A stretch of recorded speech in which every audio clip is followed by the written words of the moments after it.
ใช่นะครับครูบาเจ้าศีลธรรมนี่นะครับครับครูบ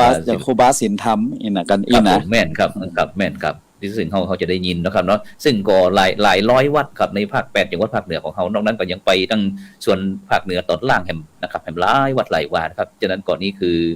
เขาได้ยกย่องนะครับพยายามที่พระมหาเถระต่างๆที่มีผลงานนะครับอย่างที่ล่าสุดเนี่ยครับอันตะกี้เขาจะได้ถามนะครับนอกจากที่จะมีงานที่เกี่ยวกับเรื่องการหล่อพระแล้วนะครับแล้วก็ได้ยินว่าหนึ่งเดียวในโลกนี่นะครับงานเนี่ยครับได้ยินหนึ่งเดียวในโลกนี้ครับผมมันมันโหเป็นอย่างเนาะมาเมืองแปะมาวัดพระธาตุโจเฮเนี่ยมันจะได้ยินคำว่าหนึ่งเดียวในโลกเนี่ยแม้กระทั่งที่จะรอพระสิงห์สองโจเฮเรื่องเงินนี่ก็เหมือนกันนะเขาเรียกว่า12 ปีมี1 ครั้งหนึ่งเดียวในโลกอีน่ะ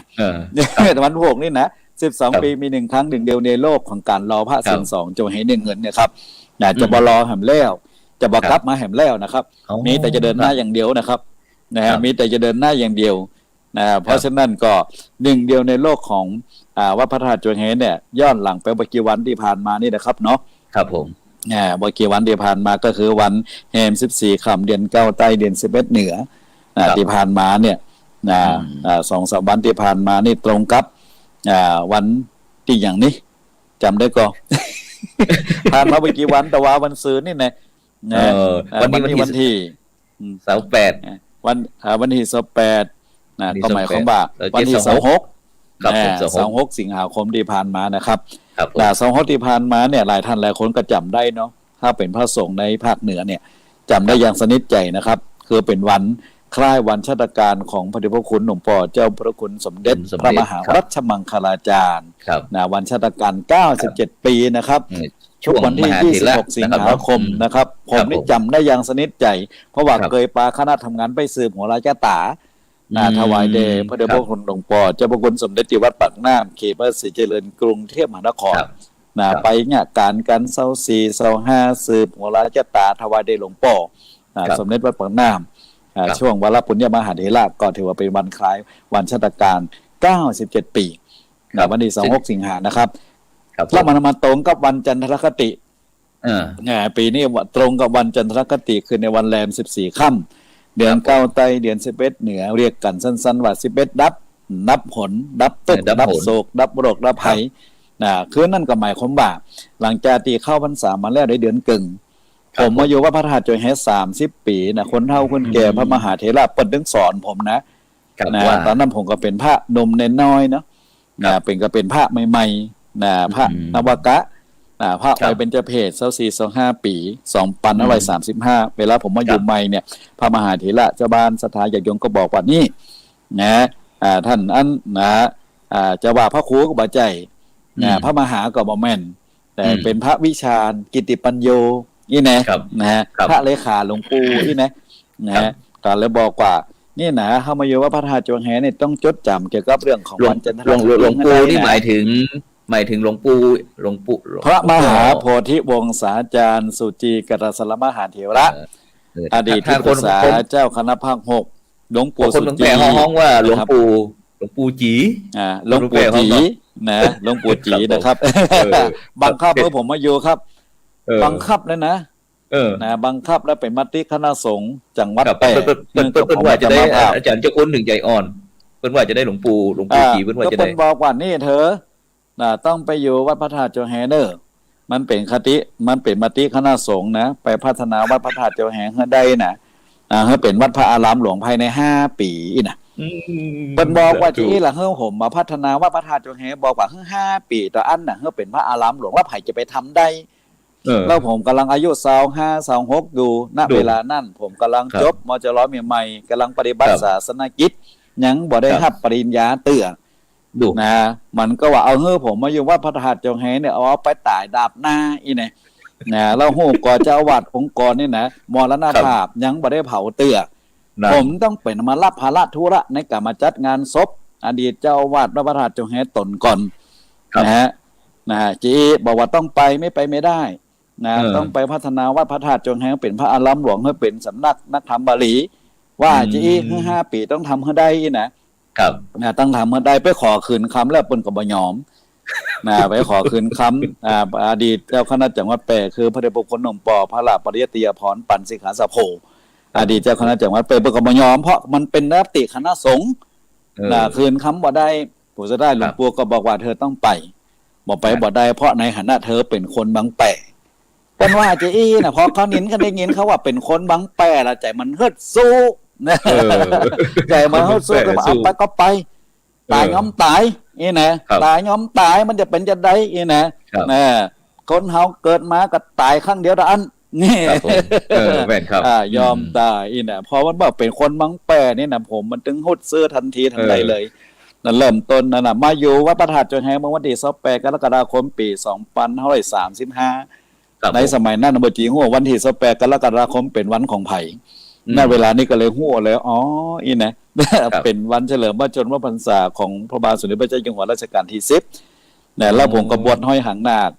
นะบวชห้อยหางนาคบวชเป็นเน้นนะครับเดี๋ยวบวชอาจารย์ช่วยขยายคำว่าบวชห้อยหางนาคที่หมายถึงช่วยขยายห้อยหางนาคหมายความว่าบวชห้อยหางนาคคือว่าเขาเป็นบวชเน้นเนาะแล้วก็มีคนบวชเป็นเจ้าอีนะถ้าไหนบวชเป็นเจ้าแล้วเขาบวชเป็นเน้นเนี่ยเขาเรียกว่าบวชห้อยหางนาคนี่แม่จีนะเพราะว่าเขาว่าบทห้อยหางนาคคือกรรมโบราณว่าจะอีดูคนบางแปรเขาว่าจะอีนะบทห้อยหางนาคคือมีคนว่าเป็นเจ้าเนี่ยแล้วจากนั้นเขาก็เป็นคนที่อายุบ่ถึงสาวเนี่ยนะจบป .4 แล้วเป็นขยม2 ปีแล้วก็มาบทเป็นเน้นเขาก็เลยบทห้อยหางนาคเกี่ยวกับห้อยหางนาคมันจะห้อยหางนาคธรรมดาน่ะห้อยหางนาคตีอันในหลวงรัชกาลที่10ทรงผนวดเมื่อวันที่6 พฤศจิกายน 2521ผมก็เลยบวชวันที่7 พฤศจิกายน 2521เป็นเนรตั้งแต่บัดนั้นเป็นต้นมาถึงบัดนี้ก็บายพาดเลยอายุ21 ปีก็อุปสมบทนี่เป็นจีเพราะฉะนั้นก็มาตั้งแต่จบป .4 ก็เข้าวัดมาถึงบัดนี้อยู่วัดมาตลอดนะครับก็อยู่วัดมาตลอดจะเป็นขยมเป็นเนรน้อยมาเป็นตู้เจ้าธรรมดาโนเนนเป็นจีมีไผ่หู้จักพอมาอยู่วัดพระธาตุจงแฮปุ๊บกับคนนั่นก็มาหู้จักคนนี้ก็มาหู้จักถึงวันกว่าคนหู้จักนะจะอู้ที่ไหนไปทางไหนเขาก็บอกว่ามาแล้วจงแฮว่าจีเนี่ยฮะก็ขวาคนหู้จักจริงมาออกรายการนี่ผมซ้ำให้คนก็อยากให้หู้จักเจ้าหลบใดเจ้าว่าพระธาตุจงแฮแม่ไข่ปะไข่อู้นี่นะเขาก็กลัวนี่นะกว่าคนหู้จักถึงวันนี้ยิ่งเป็นดาราหน้าเฟซผมซ้ำให้ออกรายการเดือนละครั้งคนก็มากดไลค์กดแชร์นี่แน่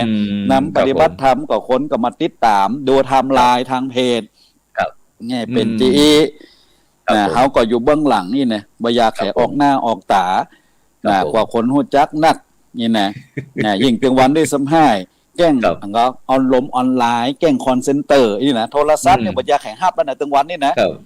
ยิ่งมีบวกน้ำซ้ำให้นี่นะมาจากไหนเจ้านะครับประเทศได้เนาะโอ้โหนั่นแหละนั่นแหละนี่ถ้าว่าจะอาจารย์โมโกโสพลปริยัติเจิญนิมนต์มาออกรายการเนี่ยผมก็เป็นจีอเหมือนกันนะครับผมก็ถึงวันเนี่ยแจ้งคอนเซนเตอร์มันขนาดนักเลยนะโทรศัพท์เข้ามาจริงเอาเบอร์โทรศัพท์เป็นสาธารณะซ้ำให้นะมันจะโทรเข้ามามันจะหู้พ้นนั่นคนนี่นะโทรเข้ามาเนี่ยเฮาเสียการเสียงานเขาจะรังก็ทำการทำงานจะรังก็ไหว้พระสวดมนต์ปฏิบัติธรรมก็ดีกับญาติก็โยมก็ดีกำลังจะฉันก็ดีโทรเข้ามานี่นะเขาก็ต้องปฏิหับมันก็อันนี้ก็ระวังให้ดีนะญาติโยมทั้งหลายนี่นะแก้งคอนเซนเตอร์มันนักสมัยตึงวันนี่นะหากินทางออนไลน์หลอกลวงนี่นะแม่นครับตะกี้ได้ยินท่านอาจารย์นั้นนี่เพราะคำสั่งของหลวงปู่พระมหาโพธิวงศาจารย์นะครับหลวงปู่จีกันตสาโลนะครับที่ได้กันตสาโลครับกันตสาโลนะครับที่ได้มอบหมายให้ท่านอาจารย์ครับผมครับกับที่เขาพูดถึงเรื่องว่าหนึ่งเดียวในโลกนะครับผมแม่นเขาพูดถึงประเด็นเรื่องหนึ่งเดียวในโลกขยายความเพราะมันจะมาถึงเขาว่าหนึ่งเดียวในโลกได้จะได้เพราะว่า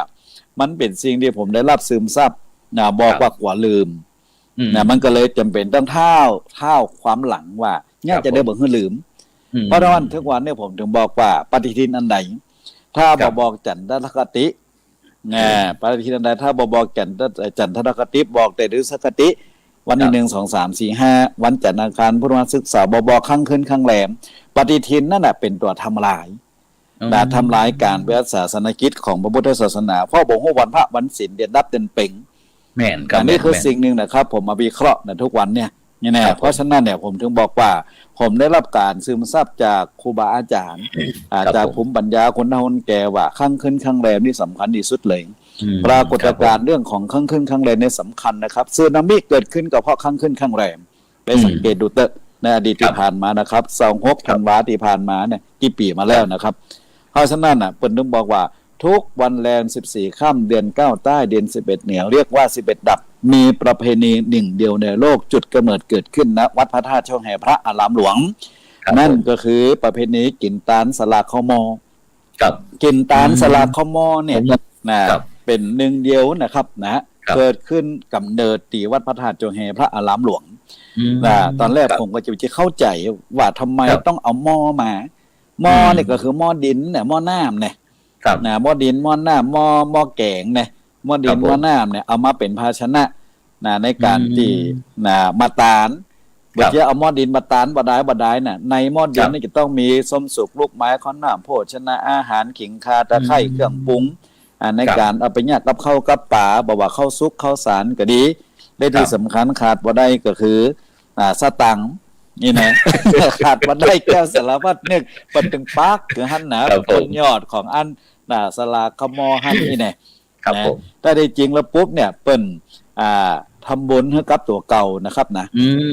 เรียกสลากขมอเนี่ยเป็นการทำบุญให้ตัวเก่าทำบุญเพื่อไว้ไปหน้าเพื่อเขาจะได้มีความสุขความเจริญบ่ว่าจัดนี่และจัดหน้าเปิ้นเปรียบเสมือนว่าหม้อดินเนี่ยเหมือนกับชีวิตของคนเฮาครับผมเปรียบเสมือนหม้อดินเหมือนกับชีวิตของคนเฮานะเพราะคนเฮาเนี่ยประกอบไปด้วย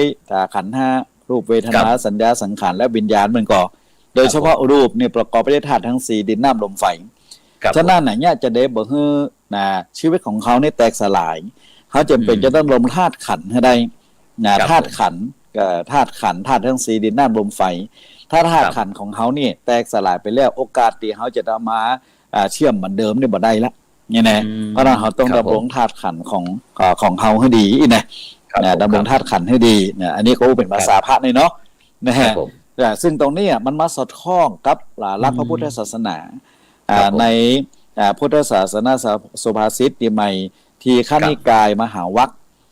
มีพุทธศาสนาสุภาษิตที่รับรองไว้ว่ายะถาปิกุมภกาลัสสะกตามัตติกภาชนา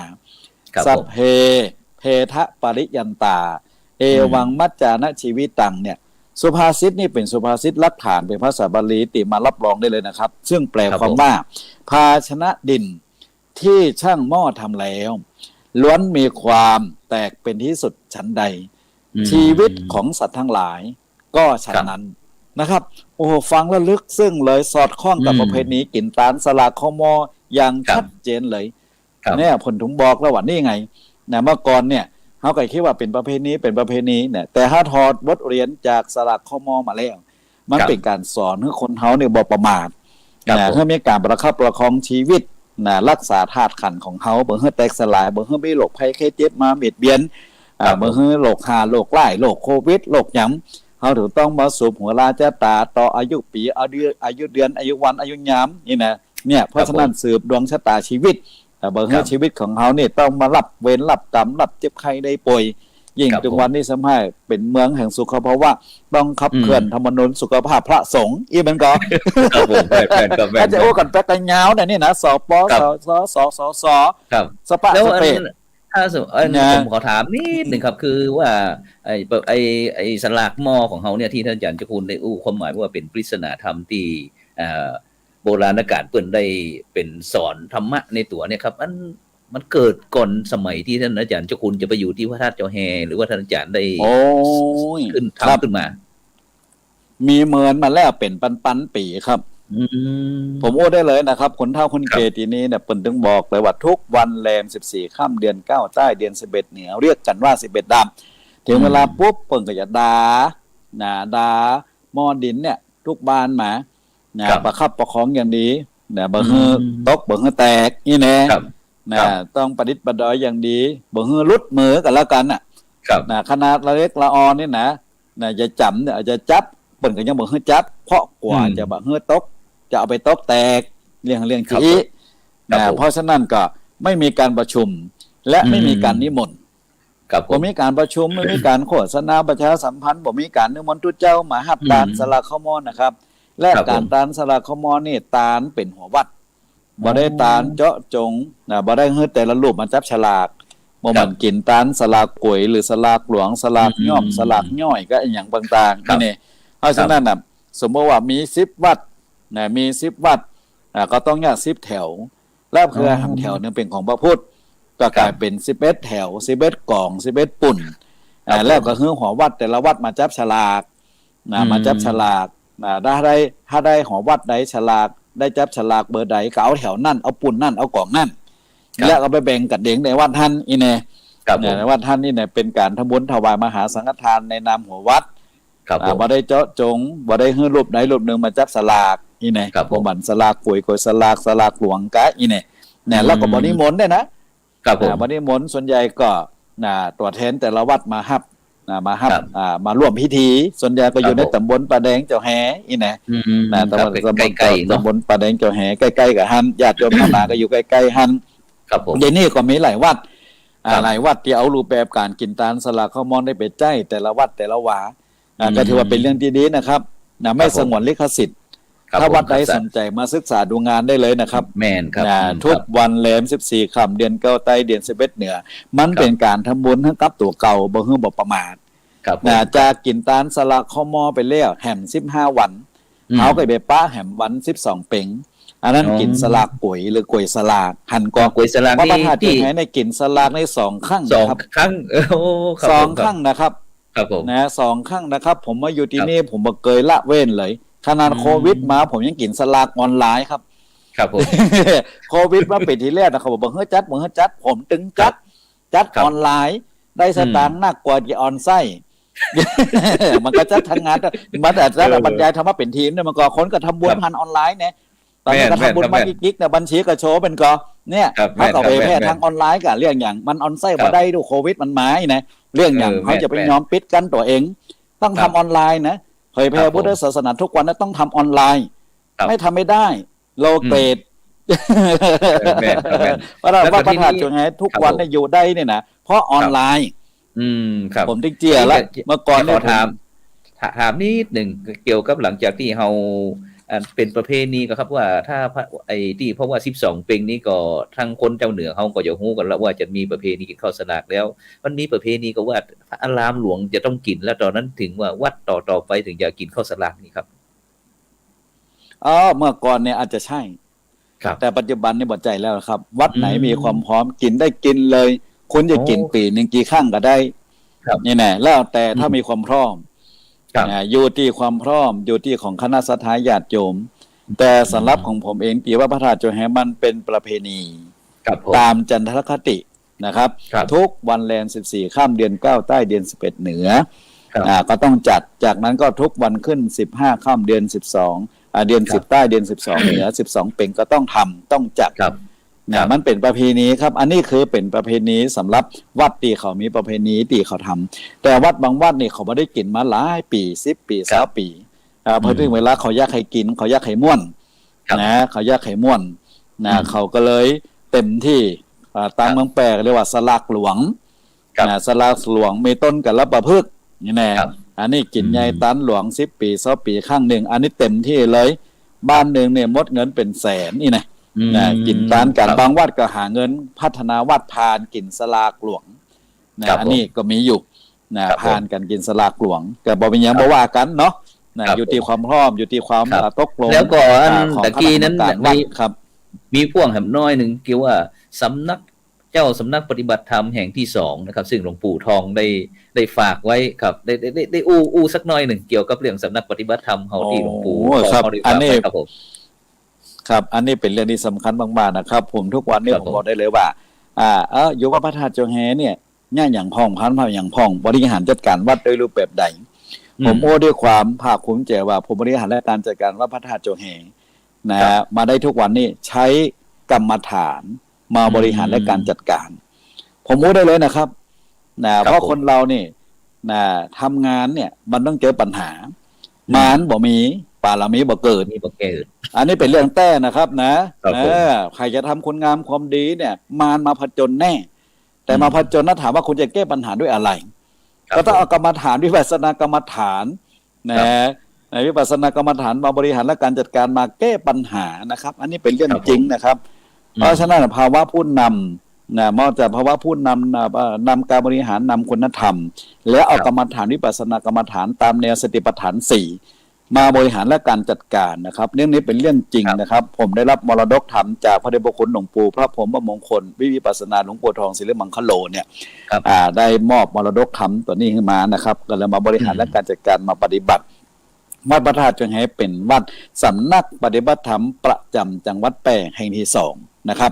กว่าจะมาเป็นสำนักปฏิบัติธรรมประจำจังหวัดแปร่แห่งที่2เนี่ยขั้งแรกนะครับผมก็เข้าใจว่าจังหวัดหนึ่งจะต้องมี1สำนักจี้เมืองก่อนท่านอาจารย์ประโคนสมผลเข้าใจจี้ก่อนครับนะเพราะผมไปศึกษาระเบียบการจัดตั้งสำนักปฏิบัติธรรมประจำจังหวัดนี่มันบ่ได้หมายความว่าจังหวัดหนึ่งมี1แห่งมันบ่ใจนะครับเข้าใจผิดนะผมก็แล้ววัดพระธาตุจงแหเนี่ยมันมีเรื่องราวในอดีตที่พระมหาเถระครูบาอาจารย์เปิดได้มาวางหลักฐานเรื่องของกรรมฐานไม่เหมือนแล้วนะไว้เหมือนแล้วผมมาอยู่ในฐานะเป็นเจ้าอาวาสผมก็เลยจำเป็นจะต้องมารักษาสืบสานและต่อยอดมาฟื้นฟูเรื่องกรรมฐานเนี่ยเรื่องกรรมฐานเพราะมันมีป้ายมีภาพมีเรื่องมีราวต่างๆแล้วก็เป็นความเมตตาอย่างสูงยิ่งของพระเดชพระคุณหลวงปู่พระพรหมมงคลวิปัสสนาหลวงปู่ทองศิริมังคโลเนี่ยสมัยที่หลวงปู่เป็นเจ้าขุนเป็นพระครูเป็นพระราชาคณะจันสามัญก็ดีจันลาดจันเทพจันธรรมจันร้องสมเด็จก็ได้หลวงปู่กระโปรงเมตตาผมตลอดเวลานำพระวิปัสสนาจารย์ทั่วประเทศมาประชุมสัมมนากันตีวัดพระธาตุโจเฮนี่ผมยังจำได้เลยนะครับประมาณ500กว่ารูปทั่วประเทศประชุมสัญจรติไปจังหวัดนั่นไปจังหวัดนี่ไปเชียงรายไปพะเยาไปน่านแล้วมาถึงบางแปะตอนนั้นผมเป็นพระตีมาอยู่วัดพระธาตุโจเฮใหม่นะครับเนาะผมก็บจีหู้ในอย่างในการถวายต้นทัพพระวิปัสสนาจารย์ทั่วประเทศมาอย่างแต่อย่างว่านี่แหละผมก็เลยถวายต้นทัพตามอัตภาพหลวงปู่ทองเนี่ยโปรดเมตตาผมขนาดนักให้เงินผมมา3 ปันผมยังจำได้อยู่ให้เงิน3 ควักเงินให้3 ปันเลยนี่นะแล้วก็ดูแลถวายการต้นทัพจัดนั่นจัดนี่ตกแต่งนั่นตกแต่งนี่ขึ้นไปขึ้นไปจีผมก็ขอตั้งจังหวัดมาช่วยพ่องเนี่ยนะเขาน้ำจำปาดูแลสถานที่ก็เต่าดีทำได้ตามอัตภาพนี่แน่เป็นจีจากนั่นมาเนี่ยหลวงปู่บนกับความเมตตาผมมาตลอดวันเกิดหลวงปู่ที่ไหนทุกวันที่21 กันยายนเนี่ยเป็นจะนิมนต์ผมไปตลอดวัดพระธาตุสีจงตองนี่แน่นะไปฮับกินฮับตาลวันเกิดหลวงปู่ถ้าจนถึงสุดท้ายเนี่ยผมก็บอกหลวงปู่ว่าปี61ถ้าจะบ่ผิดปี61เนี่ยวันเกิดหลวงปู่ผมก็เข้าไปมอบต่อหลวงปู่ว่าปีหน้าเนี่ยผมจะมาปฏิบัติธรรม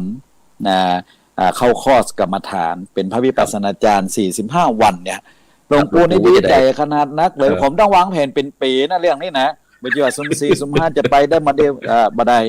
ผมรับปากสัญญาผมไปด้วยตัวเองแล้วก็ไปในนามคณะสงฆ์ส่งด้วยนะคณะสงฆ์หนเหนือคณะสงฆ์ภาคส่งไปอบรมพระวิปัสสนาจารย์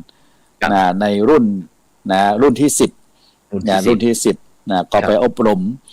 ตั้งแต่ปลายเดือนพฤษภาคมมาจนถึงเดือนกรกฎาคม45 วันนะครับ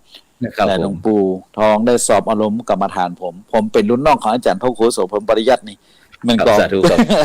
ผมเป็นรุ่นที่10ถ้าอาจารย์พระครูเป็นรุ่นที่9นะครับ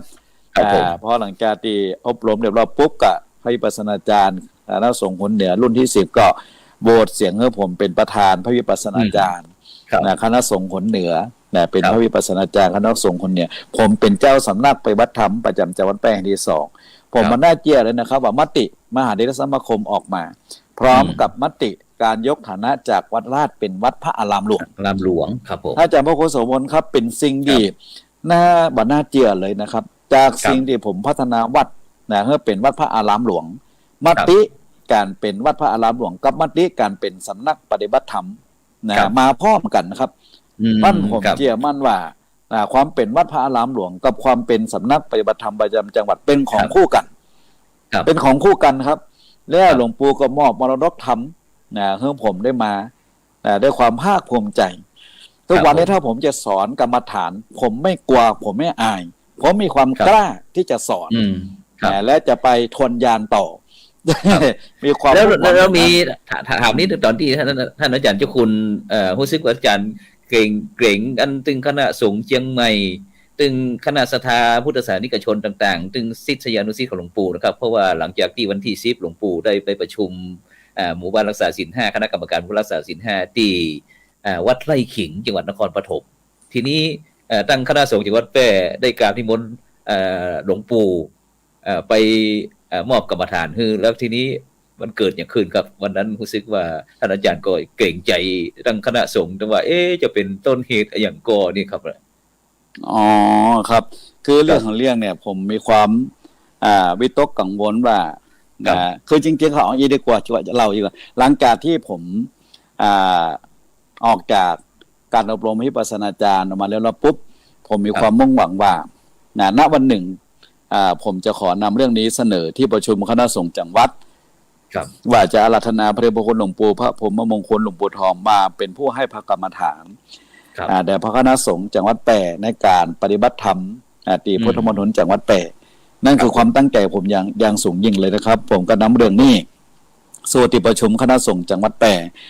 ที่ประชุมคณะสงฆ์จังหวัดแปร่โดยมีพระเดชพระคุณพระราชเขมากรเจ้าคณะจังหวัดแปร่เป็นประธานในการประชุมคณะสงฆ์ทางจังหวัดก็เห็นชอบว่ามีการอาราธนาพระเดชพระคุณหลวงปู่พระพรหมมงคลหลวงปู่ทองเนี่ยมาเป็นประธานในการให้กรรมฐานในคณะสงฆ์ที่มีการปฏิบัติธรรมผมก็อาสาถวายดีกาหลวงปู่มาถึงตีวัดพระธาตุศรีจำตองหลวงปู่ก็รับโดยตีบ่ได้คิดว่าวันตีไปน่ะเป็นวันพระวันพระ15ค่ำนี่แน่ปกติแล้วเขาเป็นวันพระ15ค่ำหลวงปู่จะบอกจากวัดต้องฟังพระปฏิโมกข์แต่หลวงปู่มารับแล้วปุ๊บเพราะเรื่องเหล่านี้เรื่องกรรมฐานหลวงปู่เนี่ยเป็นเรื่องชีวิตจิตใจที่อาจารย์เจ้าคุณพระศรีศิลปาจารย์ท่านจะอู้ตลอดถ้าไผ่มานิมนต์เกี่ยวกับเรื่องของกรรมฐานเรื่องการปฏิบัติธรรมหลวงปู่จะรับทันทีนะครับเมื่อหลวงปู่โปรดเมตตาหลังจากที่ฟังพระปฏิโมกข์พระพระธาตุศรีจอมทองแล้วนะครับวันที่10 หรือ 11 ธันวาคมปี62เนี่ยถ้าจะมาพิจนะครับก็มาพระกรรมฐานในคณะสงฆ์จังหวัดแปร่หลวงปู่เนี่ยยังเหมือนละแบบเขาเรียกว่าอย่างบ่มีวันไหนเวลาไหนอาจารย์เจ้าคุณศรีศิลปาจารย์เพิ่นก็บอกว่าหลวงปู่บ่เคยให้กรรมฐานคณะไหนเหมือนจะอีกเมืองแปร่นี่คณะสงฆ์เมืองแปร่นี่โจกนี้ที่สุดเลยที่ได้ฟังการอบรมการไถ่ทอดการขึ้นพระกรรมฐานการบรรยายธรรมในการขึ้นกรรมฐานเนี่ยอย่างละเอียดถี่ถ้วนผมก็บันทึกไว้นะบันทึกไว้แล้วก็ทางทีมงานลูกศิษย์ลูกหาของวัดพระธาตุศรีจอมทองก็มีการถ่ายทอดสดตัวเขาก็ได้ฟังตลอดผมก็ถือว่าเป็นพระวิปัสสนาจารย์ที่ผ่านการอบรมใหม่ๆหลวงปู่ก็ยกย่องชื่นชมในตีประชุมคณะสงฆ์การเข้ากรรมฐานท่านก็เป็นน่าชื่นชมยินดีนะครับพอหลังจากนั้นปุ๊บหลวงปู่ก็กลับวัดปุ๊บกับหลวงเจ้าวันหนึ่งหลวงปู่ก็ได้มาไหว้พระสวดมนต์มาบอกให้ญาติโยมหลวงปู่ยังอู้ถึงว่าคณะสงฆ์เมืองแปร่สมาชิกกันดีนะอย่างอันอย่างอีแน่ผมจะมีการอัดเทปการวิดีโอกันอยู่ผมก็ฟังอยู่เพราะมืดไม่แรงของวันนั้นนะเขาก็แจ้ง